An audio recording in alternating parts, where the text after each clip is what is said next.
បាទស្វាគមន៍ប្រិមត្តមកកាន់ Channel SA ប្រឡំស្នេហ៍ថ្ងៃនេះខ្ញុំនឹងចែករំលែកអំពីរឿងរ៉ាវជីវិតគ្រួសារបងប្រុសម្នាក់ហើយខ្ញុំសូមសង្ខេបសាច់រឿងរបស់គាត់ដោយសារតែគាត់បានផ្ញើមកខ្ញុំហ្នឹងគឺទោះសង្ខេបទេប៉ុន្តែកន្លែងខ្លះគឺយើងព្យាយាមសួរលម្អិតទៅគាត់ហើយកន្លែងខ្លះក៏យើងព្យាយាម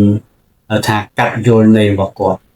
ញ្ចឹងនៅក្នុងសាច់រឿងនេះគឺបងប្រុសម្នាក់ហ្នឹងគាត់មានអាយុប្រមាណជា47ឆ្នាំហើយបច្ចុប្បន្ននេះគឺ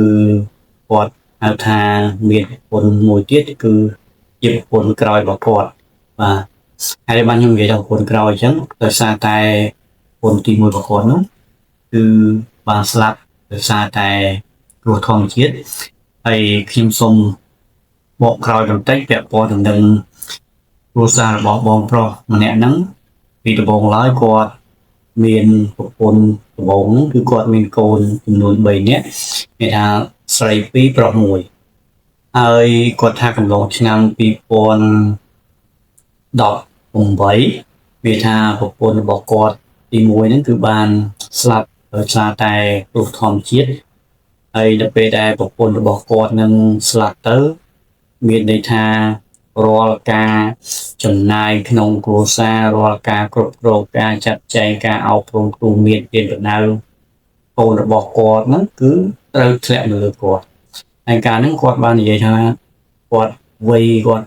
គង់ប្រហែលជា40ឆ្នាំទេជំនាន់ហ្នឹងបាទអញ្ចឹងនៅពេលដែលប្រពន្ធគាត់បានស្លាប់ទៅហ្នឹងគឺមានថាគាត់ដើរតួនាទីជាឪពុកផងដើរតួនាទីជាម្ដាយផងអញ្ចឹងគាត់ថាគាត់ដើរតួនាទីពីរនេះគឺមានការលំបាកខ្លាំងពេលខ្លះគាត់ត្រូវចេញធ្វើការងាររកស៊ីប្រកបរបរចិញ្ចឹមជីវិតផងហើយមួយទៀតគាត់ត្រូវចំណាយពេលវេលាអប់រំទូមានកូនចៅរបស់គាត់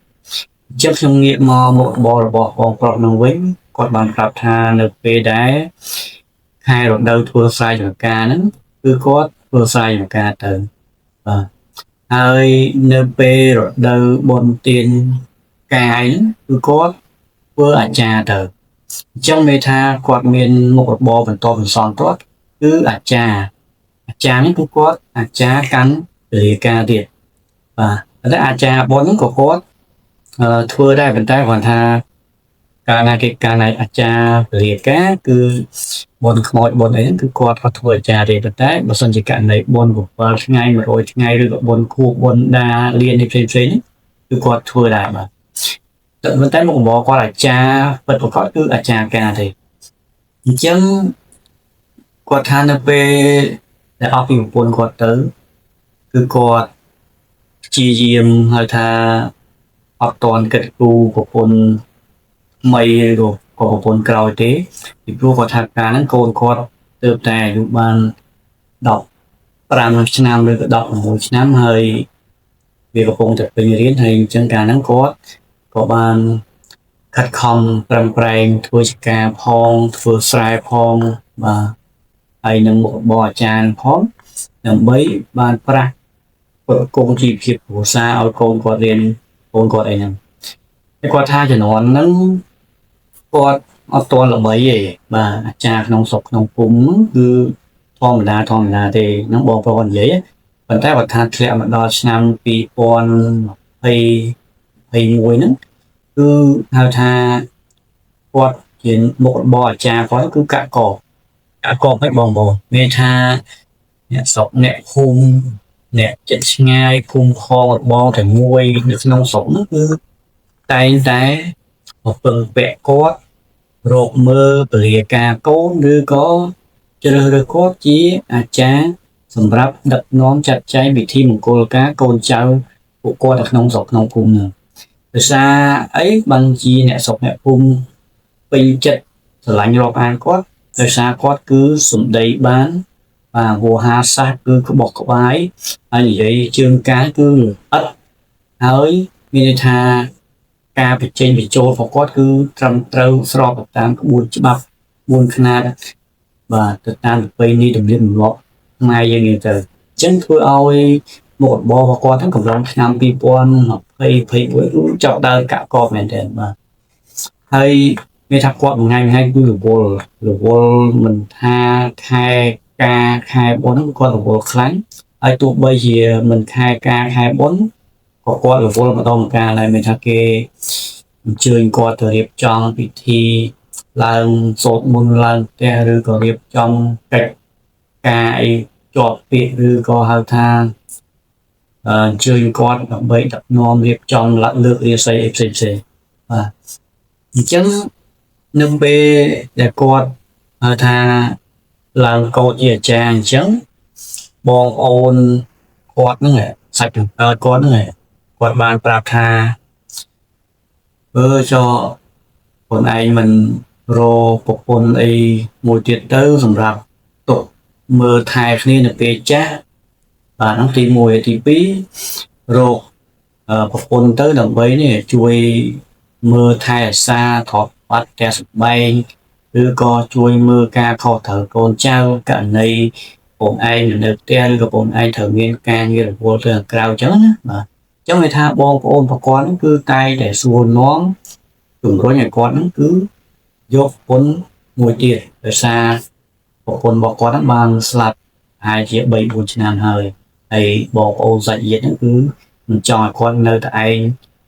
ហៅថាមើលការខុសត្រូវទាំងកូនផងទាំងមុខរបរផងទេគឺចង់ឲ្យគាត់ហ្នឹងមានប្រពន្ធដើម្បីជួយជំនួសដៃជំនួសជើងឬក៏ជួយមើលថែរក្សាគ្នានៅពេលចាស់ទៅចឹងទៅអញ្ចឹងចំណែកបងប្រុសហ្នឹងគាត់ថាបងមិនដឹងខ្ញុំនឹងទៅរនប្រពន្ធនៅណាទេព្រោះមើលនៅក្នុងស្រុកក្នុងភូមិហ្នឹងវាអត់ចូលភ្នែកបាទហ្នឹងគាត់និយាយអញ្ចឹងហើយក៏មិនដឹងថាយកអ្នកណាអីចឹងណាបាទអញ្ចឹងបងអូនសាច់ញាតិគាត់គ្រាន់តែបានប្រាប់បង្ហើបថាឲ្យគាត់គិតគូរប្រពន្ធទេប៉ុន្តែអត់បានណែនាំថាអូនឯងត្រូវទៅតាក់ទងអ្នកនេះឬក៏យកអ្នកនោះអញ្ចឹងណាបាទអញ្ចឹងបងប្រុសក៏បន្តការរស់នៅបន្តការងារនឹងពីថ្ងៃទៅថ្ងៃយ៉ាងទៀតទៅគាត់ថាមកដល់ឆ្នាំ2022បាទមានន័យថាមានអ៊ំប្រុសរបស់គាត់ហ្នឹងមានន័យថាគាត់នៅខេត្តព្រៃវែងហើយគាត់មកចូលរួមកម្មវិធីការក្មួយរបស់បងប្រុសហ្នឹងហើយគាត់ក៏បាននិយាយរឿងរ៉ាវថាឥឡូវមួយឯងគិតគូរចង់មានប្រពន្ធមានគ្រួសារទៀតអត់ពេលហ្នឹងបងប្រុសគាត់ថាគាត់ចង់គិតគូរដែរប៉ុន្តែគាត់ថាអត់ដឹងរកប្រពន្ធនៅណាព្រោះគាត់ថានៅក្នុងស្រុកក្នុងភូមិនេះគាត់មើលទៅវាអត់មានអ្នកដែលត្រូវពេញចិត្តហ្នឹងទី1ហើយទី2គាត់ថាគាត់វ័យគាត់42 43ហើយណាមួយគាត់កំឡោះពូម៉ាយហើយមានកូន2កូន3ហ្នឹងណាអញ្ចឹងគាត់ថាមិនដឹងថាអ្នកណាអាចទទួលយកគាត់បានទេហើយគាត់ក៏មិនពេញចិត្តអ្នកណាមួយដែរនៅបច្ចុប្បន្នហ្នឹងណាអញ្ចឹងអ៊ំប្រុសម្នាក់ដែលត្រូវជាពូរបស់បងប្រុសហ្នឹងគាត់បានប្រាប់ថាឥឡូវបើថាមិនកើតទេទៅមើលនារីម្នាក់នៅចិត្តផ្ទះពូហើយនារីម្នាក់ហ្នឹងគាត់កំពុងចាស់អញ្ចឹងណាបាទអញ្ចឹងពូសំទោសអ៊ំហ្នឹងក៏បានប្រាប់បងប្រុសហ្នឹងបែបដូច្នេះហើយបងប្រុសហ្នឹងគាត់ក៏ថាឥឡូវបើសិនជាពូចង់រកគ្រួសារឲ្យខ្ញុំហើយពូណែនាំអញ្ចឹងបងប្រុសគាត់គ្រាន់តែឲ្យពូរបស់គាត់ហ្នឹងចូលសួរចូលហៅថាស៊ើបសួរព័ត៌មានពីខាងនារីដែលនៅឯខេត្តព្រៃវែងចិត្តផ្ទះរបស់ពូគាត់ណាអញ្ចឹងពេលដែលចប់កម្មវិធីការចៅការអីគាត់មកលេងហ្នឹងហើយពូហ្នឹងគាត់ត្រឡប់ទៅផ្ទះស្រុកកំណើតគាត់នៅព្រៃវែងវិញហើយគាត់ក៏បានចូលទៅសួរតែមិនមែនចូលស្អីដល់អីបងប្អូនគ្រាន់តែទៅសួរពុកម្ដាយខាងបងស្រីនោះពួកបងស្រីគាត់កំងចាស់ហើយគាត់អាយុគាត់មិនជាតិចទេបងប្អូនបាទខ្ទង់37 38ដែរតែអត់ទាន់មានគ្រួសារបាទអញ្ចឹងវាត្រូវនឹងបងប្រុសម្នាក់នេះគាត់ទឹមតែអាយុ42 43ចំនួនហ្នឹងបាទអញ្ចឹងដោយឡែកចំពោះមុខរបរបងស្រីវិញគឺ គាត់អត់មានមុខរបរអីទេគាត់នៅផ្ទះហើយគាត់ធ្វើស្រែជួយធ្វើស្រែពុកម្ដាយរបស់គាត់និយាយយ៉ាងឯងបាទអញ្ចឹងនៅពេលដែលពូរបស់គាត់ទៅសួរនាំពុកម្ដាយខាងស្រីនោះពុកម្ដាយខាងស្រីហ្នឹងគាត់ក៏បានប្រាប់ពាក្យមកខាងពូនឹងវិញថាអត់អីទេចាំមើលខ្ញុំសួរកូនស្រីខ្ញុំសិនតើគាត់យកប្តីអត់ឬក៏យ៉ាងណាអញ្ចឹងណាបាទបងប្អូនអញ្ចឹងនៅពេលដែលឪពុកម្ដាយខាងបងស្រីហ្នឹងសួរទៅបងស្រីហ្នឹងថាឥឡូវកូនឯងគិតមិនមានអឺបងប្រុសម្នាក់គាត់បានមកសួរពុកហើយនឹងម៉ែដើម្បីចង់ស្ដីដឹងកូនឯងឲ្យទៅក្មួយគាត់ហើយម្ដាយឪពុកហ្នឹងបានប្រាប់ថាខាងប្រុសគឺគេពោះម៉ាយទេបាទពោះម៉ាយកូន3អញ្ចឹងបាទដល់ពេលបងស្រីលឺថាម៉ែកំឡោះក្នុងភូមិកន្លងមកគេចូលស្ដីចូលសួរខ្ញុំដល់ជាពីរដងមានទាំងពោះម៉ាយមានទាំងកំឡោះចាស់មានទាំងអីខ្ញុំមិនយកផងឥឡូវមកចង់ឲ្យខ្ញុំយកហើយថាពោះម៉ាយកូន2កូន3អញ្ចឹងដូចជាមិនសូវស្រួលទេម៉ែបបោខ្ញុំការហើយទៅនៅខាងគេពិបាកទេក្នុងការកូនគេធំអស់ការគេមិនគោរពគេមិនឲ្យតម្លៃគាត់ជាម្ដាយចុងអញ្ចឹងណាបាទអញ្ចឹងបងស្រីគាត់ក៏បានប្រាប់ពុកម្ដាយគាត់បែបហ្នឹងពេលនោះឪពុកម្ដាយបងស្រីគាត់ថាចុះឥឡូវកូនឯងនៅដល់ណាទៀតកូនឯងអាយុក៏កាន់តែច្រើនយុគចិត្ត40ហើយណាមួយកូនមានថាកូនគាត់ណាគាត់ថាមិនថាកូនបងឬកូនប្អូនកូនពៅទេគឺពិការអស់ហើយនៅតែកូនឯងនឹងមួយទេហើយណាមួយម៉ែឪចាស់អស់ហើយអញ្ចឹងកូនឯងមិនណាគិតគូទៅព្រោះតាមរយៈម៉ែហើយនឹងពុកហ្នឹងស្គាល់បងប្រុសម្នាក់ហ្នឹងយូរហើយក្នុងស្រុកក្នុងភូមិហ្នឹងហើយពូចម្បោគាត់ក៏អ្នកល្អហើយគាត់ក៏បានប្រាប់អំពីមួយប្រុសរបស់គាត់ហ្នឹងគាត់ធ្វើការងារជាចារៀបការអាចារ្យអញ្ចឹងណាបាទអញ្ចឹងធ្វើឲ្យបងស្រីនេះគាត់គិតមកបន្តិចថាប៉ះគេចាគេថាទីមួយគេអ្នកចេះអ្នកដឹងគេអ្នករៀនអ្នកសូត្របាទអញ្ចឹងគាត់យល់ថាវាមិនមានបញ្ហាហើយថាដូចជាប្រើប្រាស់អំពើហិង្សាឬក៏ហិតស៊ីអីស្រីអូនបងអីអញ្ចឹងណាតាមវាខុសពីបុរសដទៃទៀតបាទអញ្ចឹងនៅពេលដែលបងស្រីហ្នឹងគាត់និយាយអញ្ចឹងគាត់ក៏បានប្រាប់ពុកម្ដាយគាត់ថាអត់ទេឥឡូវពុកម៉ែសម្រេចចិត្តចុះអាស្រ័យទៅលើពុកម៉ែទេអញ្ចឹងបងស្រីគាត់ក៏បានប្រាប់ទៅពុកម្ដាយគាត់ចិត្តអញ្ចឹងនៅពេលពុកម្ដាយគាត់ដឹងព័ត៌មាននឹងហើយគាត់ក៏បានប្រាប់ទៅលោកពូដែលត្រូវជាមួយសំទោសដែលត្រូវជាពូរបស់បងប្រុសដែលធ្វើអាចារ្យហ្នឹងគាត់ក៏បានប្រាប់ទៅមួយប្រុសរបស់គាត់ថាអានាងណាឥឡូវខាងស្រីគេព្រមបើឲ្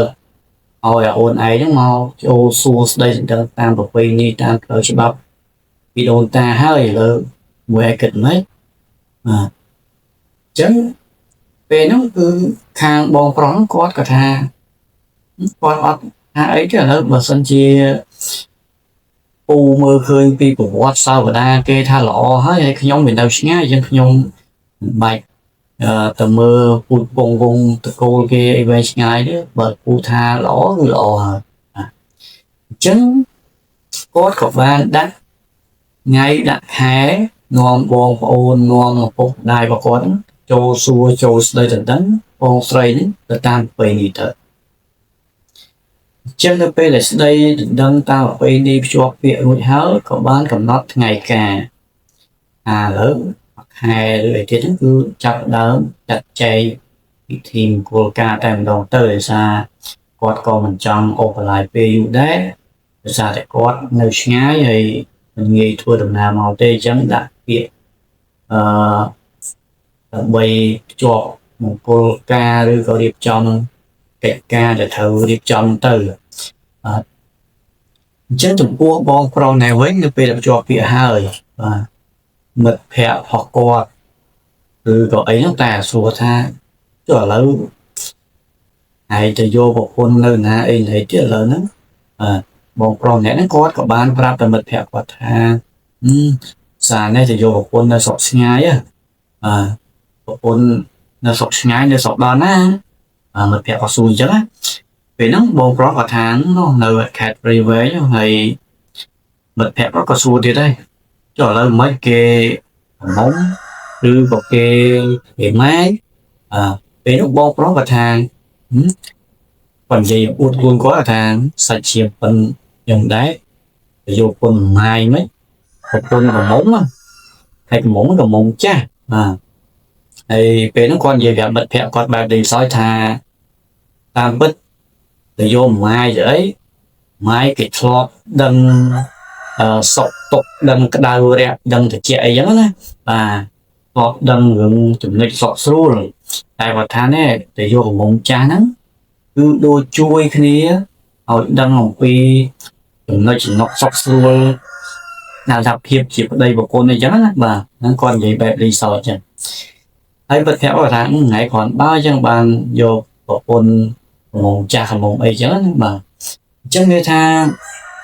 ពួកគាត់ហ្នឹងគឺរៀបចំមង្គលការហើយសពគ្រប់ហ្នឹងបាទគាត់ក៏បាននាំប្រពន្ធរបស់គាត់ហ្នឹងមករស់នៅឯស្រុកកំណើតខាងគាត់នេះបាទមានថាគាត់មានផ្ទះសម្បែងគាត់មានភូមិករគាត់មានអីចឹងអញ្ចឹងគាត់ក៏យកប្រពន្ធរបស់គាត់ហ្នឹងមករស់នៅឯផ្ទះខាងគាត់ហ្នឹងមានថាគាត់មានផ្ទះពោះឈើល្មមបាទហើយគាត់មានដីស្រែដីធ្លីចម្ការរបស់គាត់ហ្នឹងល្មមគួរសមដែរអញ្ចឹងគាត់ក៏បាននាំប្រពន្ធគាត់ហ្នឹងគឺមករស់នៅផ្ទះស្រុកកំណើតរបស់គាត់ហ្នឹងបាទអញ្ចឹងបងប្អូននៅពេលដែលគាត់រៀបការហើយថ្មីថ្មោងហ្នឹងគឺប្រពន្ធរបស់គាត់គឺស្រឡាញ់ប្រពន្ធគឺស្រឡាញ់គាត់មែនទែនបាទស្រឡាញ់ខ្លាំង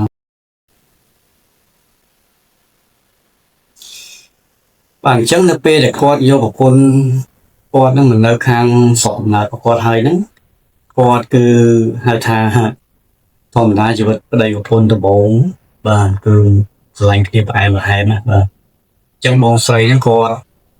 ក៏បានហៅថាមកហ្នឹងគឺបំពេញតួនាទីជាប្រពន្ធល្អបាទវាថាផ្ទះសម្បែងការគ្រប់គ្រងកូនចៅអីផ្សេងគឺគាត់ជាអ្នកទទួលខុសត្រូវអញ្ចឹងវាថាប្តីរបស់គាត់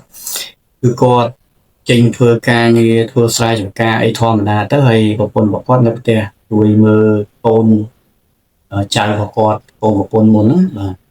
ហើយក៏ដើរតួនាទីជាម្ដាយអញ្ចឹងនៅក្នុងជីវិតគ្រួសាររបស់គាត់ហ្នឹងគឺបងប្រុសចាហ្នឹងគឺគាត់ល្អបងប្អូនបាទវាថាពាក់ព័ន្ធទៅនឹងការដើរស៊ីផឹកអីស្រីយានក៏អត់ដែរបាទអញ្ចឹងគាត់ខិតខំតែរកលុយទេហើយនៅពេលដែលគាត់រៀបចំប្រពន្ធក្រោយគាត់ហ្នឹងហើយគឺមានថាមុខរបរអាចារ្យរបស់គាត់កាន់តែថាគេហៅថាថាឡើងបាទឡើងនិពន្ធណាបាទឡើងនិពន្ធមែនតើអញ្ចឹងគឺមួយមានថានៅពេលរដូវបុណ្យការអីគឺអត់ដែរនៅផ្ទះទេប្តីគាត់ហ្នឹងមានថាចេញរោងនេះចេញរោងនោះបាទមានថាព្រឹកធ្វើកិច្ចរោងកអញ្ចឹងទៅពេលសៀលឡើងចូលរោងមួយទៀតអញ្ចឹងវាថាមុខរបរគាត់កាក់កមែនតើអញ្ចឹងនៅពេលដែលគាត់ការឲ្យបានប្រហែលជា1ឆ្នាំហ្នឹងគាត់ក៏បានមានកូនប្រុសមួយទៀតគេថាប្រពន្ធរបស់គាត់ហ្នឹងគឺងន់សម្រាលបានកូនប្រុសមួយទៀតហើយគាត់ហៅថារឹតតែយកចិត្តទុកដាក់ឡើងប្រពន្ធហើយគាត់ថាអត់ឲ្យប្រពន្ធគាត់ធ្វើអីទេឲ្យប្រពន្ធគាត់នៅតែផ្ទះបាទជួយតែមើលកូនហើយនឹងដាំស្លឬក៏ធ្វើស្រែចម្ការនៅក្បែរផ្ទះបានឲ្យគាត់អត់ឲ្យចេញទៅហៅថាធ្វើការរោងចក្រឬក៏ធ្វើការផ្សេងៗមានថារាល់ការចំណាយរាល់ការរកលុយអីផ្សេងៗគឺគាត់ជាអ្នករ៉ាប់រងបាទអញ្ចឹងបងប្រុសហ្នឹងគាត់គ្រាន់តែបាននិយាយថាគាត់ក៏សំណាងដែរនៅពេលដែលគាត់ហៅថាយក ប្រពន្ធទី2របស់គាត់នេះគឺទី1គេហៅថាល្អបែបចរិតរឹកពីមិនមែនជាស្រីថាដើរលេងបែកយើងក៏មិនគិតគូបាយទឹកប្តីទេគាត់ថាប្រពន្ធរបស់គាត់គឺល្អមែនទេនៅពេលដែលគាត់មកនៅផ្ទះគឺនិយាយថាគោពពែដីស្រែហើយនឹងបាយទឹកកូនចៅគាត់ហ្នឹងគឺគាត់ធ្វើមិនឲ្យទាស់ឲ្យបាទមានថាគាត់រៀបចំបាយទឹកកូនចៅហើយពេលខ្លះពេលគាត់មកពីធ្វើការមកពីហៅថាធ្វើអាចារ្យវិញហ្នឹងគឺអាវសម្លៀកបំពាក់អីគឺគាត់រៀបចំបោកគក់ពុតឲ្យគាត់មកកាផ្លេចឹងធ្វើឲ្យគាត់ហ្នឹងគឺកាន់តែស្រឡាញ់ប្រពន្ធរបស់គាត់ហ្នឹងកាន់តែខ្លាំងបាទហើយប្រពន្ធរបស់គាត់ក៏ដូចគ្នាដែរប្រពន្ធរបស់គាត់គឺនៅពេលដែលគាត់ទៅលេងស្រុកម្ដងគឺគាត់តែងតែប្រាប់ឪពុកម្ដាយរបស់គាត់ថាគាត់សំណាងដែរគាត់បានប្តីដែលជាអាចារ្យហើយគេគឺអាចារ្យត្រឹមត្រូវមែនបាទគឺអាចារ្យត្រឹមត្រូវហ្នឹងគឺពាក់ព័ន្ធទៅនឹងការផឹកស៊ីអីក៏គាត់មិនចេះផឹកដែរបាទតែថាមិនចេះសោះបងប្អូនគាត់ចេះតែបានត្រឹមមកកំប៉ុងឬក៏កំប៉ុងអស់ហើយបាទហើយពាក់ព័ន្ធទៅនឹងការរកលុយរកកាក់បានគឺបងប្រុសគាត់មិនដែលកាន់លុយខ្លួនឯងគាត់តែងតែឲ្យប្រពន្ធគាត់គឺទុកដាក់លុយកាក់ហ្នឹងដើម្បីចាត់ចែងការចាយវាក្នុងក្រុមគ្រួសាររបស់គាត់ហ្នឹងអញ្ចឹងគឺធ្វើឲ្យជីវិតគ្រួសាររបស់គាត់ហ្នឹងគឺកាន់តែមានសុភមង្គលនៅក្នុងគ្រួសារហើយ2ឆ្នាំក្រោយមកហ្នឹងគឺលពូហ្នឹងសុខទុក្ខបងប្រុសហ្នឹងគាត់ក៏បានរៀបចំទុកដាក់កូនចៅគាត់ឲ្យមានគូស្រករអញ្ចឹងក្នុងនាមគាត់ជាឪពុកហើយក្នុងនាមប្រពន្ធក្រោយគាត់គឺដើរតួជាម្ដាយក្នុងការរៀបចំទុកដាក់ឲ្យកូនគាត់មានគ្រួសារបាទអញ្ចឹងក្នុងសាច់រឿងនេះគឺខ្ញុំចែករំលែកប៉ុណ្ណេះដោយសារតែបងប្រុសគាត់បានជាយាមទំនេរនៅសាច់រឿងរ៉ាវជីវិតគ្រួសាររបស់គាត់ហើយគាត់ថាគាត់សំណាងដែរកើតមកជាតិនេះគឺគាត់ប៉ះតែនារីល្អប្រពន្ធល្អមិនថាប្រពន្ធគាត់មុនក៏ឬក៏ប្រពន្ធក្រោយទេគឺប្រកបដោយហៅថាចរិយាសម្បត្តិល្អហើយមានចិត្តទូលំទូលាយស្គាល់បងស្គាល់ប្អូនហើយមិនប្រកាន់រឿងអតីតកាលក៏ដូចជាដើរតួនាទីជាម្ដាយផងបាទដើរតួនាទីជាប្រពន្ធល្អផងអញ្ចឹងធ្វើឲ្យមួយជាតិនេះគឺគាត់រស់នៅគឺមានសុភមង្គលក្នុងក្រុមគ្រួសារហើយបច្ចុប្បន្ននេះគឺបងប្រុសរស់នៅជាមួយប្រពន្ធរបស់គាត់ហ្នឹងគឺយ៉ាងមានសេចក្តីសុខនៅក្នុងសុខក្នុងភូមិរបស់គាត់ហ្នឹងហើយមួយទៀតគឺកូនរបស់គាត់គឺដើរតាមកន្លងពេលនេះកន្លងធម៌ល្អណាស់ដោយសារគាត់តែងតែទូមានអប់រំកូនចៅឲ្យដើរនៅក្នុងផ្លូវត្រឹមត្រូវផ្លូវល្អហើយណែនាំកូនចៅគាត់ឲ្យគិតធ្វើអ្វីជាអំពើល្អហើយជាយើងខិតខំរៀនសូត្រឬក៏ធ្វើការងារប្រកបដោយយមពិតហ្នឹងប្រកបដោយសុចរិតមិនបំពានពានអ្នកទេបាទអញ្ចឹងសម្រាប់សាច់រឿងនេះខ្ញុំសូមចែកជូនត្រឹមប៉ុណ្នេះហើយសង្ឃឹមថាបងប្អូនមានអ្វីជួយជាមតិយោបល់អាចចូលរួមបានហើយប្រសិនបើបងប្អូនគិតថាវីដេអូខ្ញុំមានសារៈសំខាន់មានប្រយោជន៍សូមជួយចុច like ហើយ share ហើយសូមកុំភ្លេចជួយចុច subscribe នៅ channel របស់ខ្ញុំអ្នកមួយដើម្បីទទួលបាននៅវីដេអូថ្មីៗសូមអរគុណ